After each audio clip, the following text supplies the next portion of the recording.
ताज्या बातम्यांसाठी ठाणे वृत्तांतला सबस्क्राईब करा आणि बेल आयकॉनवर क्लिक करा आणि पाहत रहा ठाणे एकसंघ, फक्त ठाणे वृत्तांत सोबत। विठलवाडी पोलिसांनी अंमली पदार्थांविरोधी कारवाई करत उल्हासनगर कॅम्प 4 परिसरातून एका व्यक्तीस गांजासह अटक केली। आरोपीकडून सुमारे 3 किलो 329 ग्रॅम गांजा, मोबाईल फोन व रोख रक्कम असा मुद्देमाल जप्त करण्यात आलाय।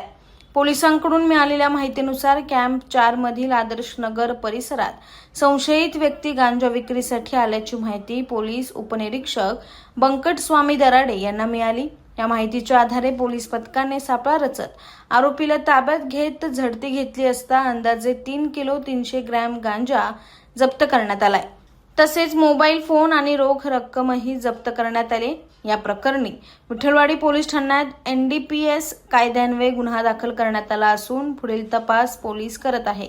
एक आरोपी फरार झाला असून पोलीस त्याचा शोध घेत आहेत।